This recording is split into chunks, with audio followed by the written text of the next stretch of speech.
네, 요즘은 누구나 어렵습니다. 아마 오늘 하루도 잘 살았다라고 생각하시는 분들은 몇 안 되는 것 같고요. 오늘 하루도 간신히 버텼다라고 생각하면서 하루를 지내시는 분들이 훨씬 많을 듯한데요. 오늘은 어려움에 대한 이야기를 한번 나눠보도록 하겠습니다. 어떤 사전에 보니까 이렇게 정의를 했습니다. 어두움이란 멀리 있는 어떤 것을 잘 볼 수 있는 최적의 조건이다. 맞는 말이죠. 밤하늘의 별도 그렇죠. 사실은 어마어마하게 멀리 떨어져 있는 건데요. 빛의 속도로 몇 년을 날아가도 만날 수 없는 거리에 있는 그런 멀리 있는 별인데도 내 주위가 어둡기 때문에 바로 눈앞에 있는 것처럼 반짝반짝 볼 수 있다는 거죠. 그래서 환한 대낮에도 저 별을 볼 수 있는 방법이 있다고 합니다. 깊은 웅덩이나 안 쓰는 우물 같은 아주 깊은 그런 곳에 내려가서 보면 내 주위가 어두워져서 환한 대낮에도 반짝이는 저 별을 볼 수 있다고 합니다. 내 주위가 다 어둡기 때문에 가능한 것이다. 어려움도 마찬가지입니다. 혹시 등산 좋아들 하시나요? 등산을 좋아하시는 분들, 애호가들이 가장 싫어하는 것이 하나 있다고 하는데요. 그것이 바로 케이블카라고 합니다. 힘들고 고통스러운 코스를 내 힘으로 또 내 의지로 힘들게 올라가서 정상을 정복해야 그 큰 기쁨이 오는데 케이블카를 타고 가면 너무 쉽게 올라가면 그런 기쁨들이 반감된다고 하는 것이죠. 고통의 또 다른 이름, 그것은 높은 곳을 보게 하려는 신의 선물이다. 자, 이 말은 어려움을 이긴 인간 승리의 아이콘 베토벤, 위대한 음악가죠. 베토벤이 한 고백이었습니다. 베토벤에 대한 이야기를 잠깐 해드릴까요? 만약에 여러분들 중에 9명의 자녀가 있는데 그중 많은 자녀들이 몸에 장애가 있고 또 정신적으로 장애가 있고 또 그런 어려움 가운데 있다면 10번째 아이를 가질 수 있는 사람이 몇 명이나 될까요? 그리고 그 10번째 아이를 가졌는데 임신 중반쯤 돼서 자신이 아주 못된 병에 걸렸다고 생각을 해봅시다. 성병에 걸렸다고 생각을 해봅시다. 그러면 그 아이를 낳을 수 있는 사람은 또 몇 명이나 될까요? 자, 그런데 그렇게 해서 태어난 것이 바로 베토벤입니다. 베토벤 사촌의 어떤 이야기들, 사촌까지 다 합한 이야기이고요. 베토벤 직계 형제는 모두 7명이었는데 다 이렇게 병으로 죽고 베토벤을 포함한 3형제만 살아남았습니다. 그 모든 것들이 가족력 때문이었죠. 자신들의 잘못이 아니고 어른들의 어떤 잘못된 생활 습관 또 이런 문란한 어떤 그런 생활 습관 때문에 생긴 가족력 때문에 피해를 본 것이나 마찬가지겠습니다. 음악을 시작한 것도 마찬가지죠. 자신의 의지로 음악을 시작한 것이 아니라 그 아버지가 굉장한 한량이셨는데요. 술과 또 음주 가무를 즐기셨죠. 가사를 다 탕진하고 나니까 돈이 필요했는데 이 아버지가 묘책을 생각해냅니다. 그 당시에 유럽을 주름잡는 음악가가 하나 있었는데 모차르트라고 했습니다. 그 이름이 분명히 모차르트라고 했어요. 그래서 자기 아들을 모차르트 같이 만들면 나도 스타의 아버지로서 큰 돈을 벌 수 있겠다. 요즘 같으면 소녀시대와 같은 그런 존재였겠죠, 모차르트가. 그러나 미디어가 발달하지 않은 그 시절에 모차르트의 인기는 그만큼 대단했다. 그래서 억지로 자신의 의지와도 상관없이 그렇게 피아노를 배우게 됐고요.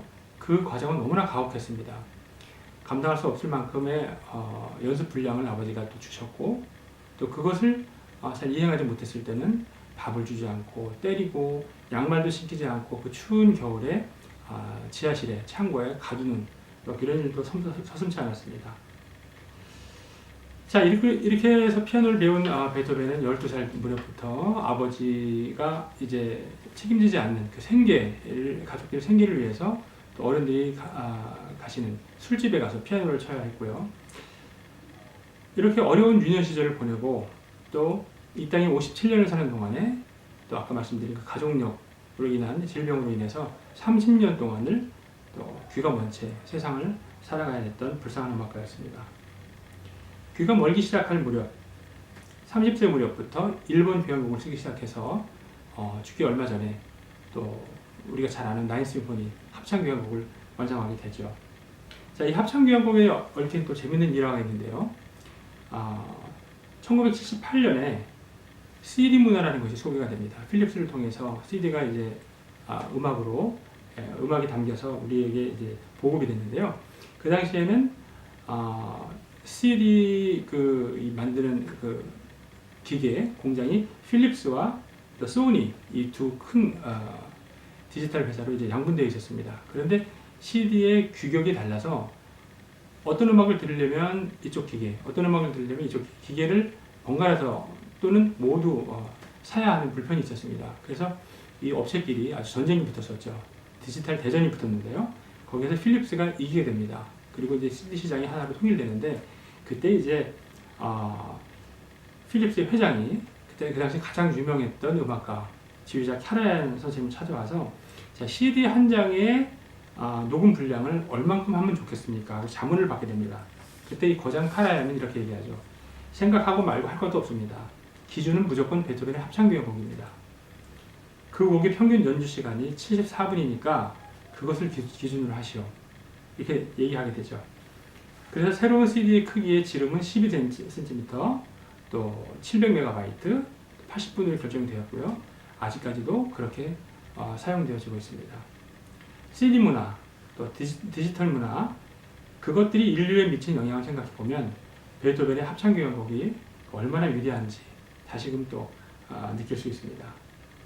그리고 그 이후에, 나인 심포니 이후에 베토벤은 이제 유작으로, 맨 마지막 유작으로 생애 마지막 5개의 현악 사중주 곡들을 발표하게 되죠.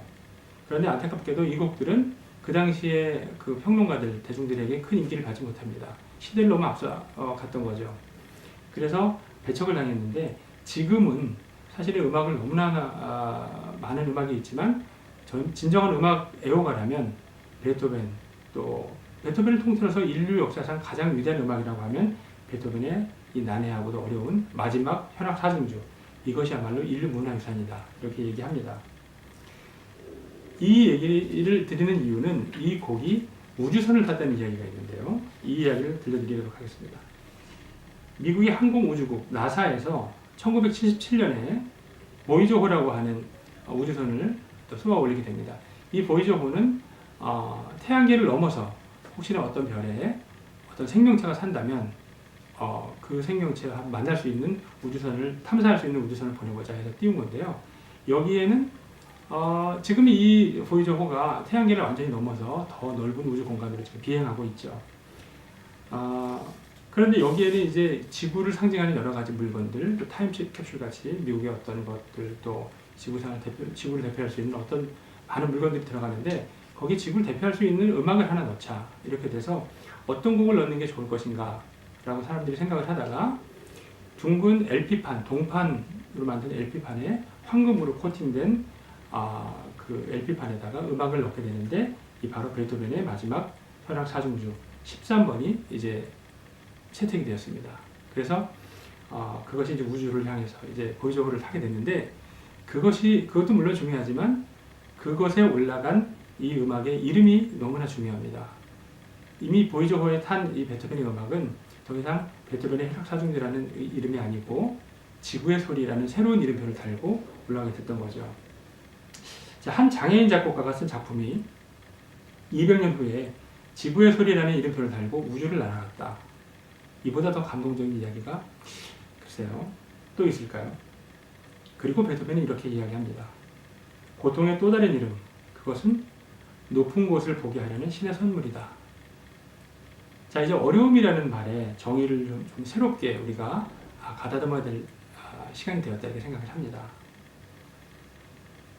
서양 사람들도 그 날고기를 많이 먹는데요. 우리 일본 사람들, 또 우리 동양, 우리나라 분들도 마찬가지지만 동양 분들처럼 날고기를 많이 먹습니다. 청어를 많이 먹는데요. 이 청어는 살아있을 때 바로 잡아서 먹으면 너무나 신선하고 맛있다고 그러죠. 그래서 유럽 사람들은 많이 좋아하는데 이 청어는 성질이 너무 급해서 잡자마자 또 금방 죽는 또 생선으로 유명합니다. 그래서 이거를 좀 어떻게 도시까지 신선하게 살아서 운반했으면 좋겠다라고 생각해서 많은 사람들이 그 수조에다 얼음도 넣어보고 산소도 넣어보고 여러 가지 애를 썼지만 이 청어를 오래 살리는 게 그렇게 쉽지 않았습니다.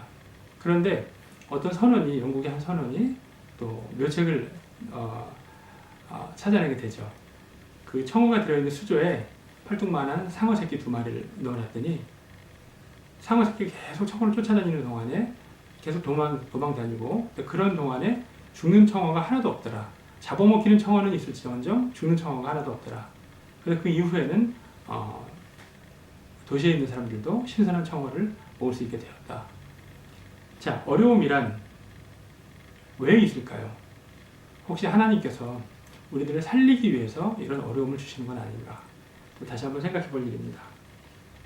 혹시 어려움 때문에 여러 가지 고통스럽고 힘든 분들이 계시다면 또 이렇게 생각할 수 있습니다.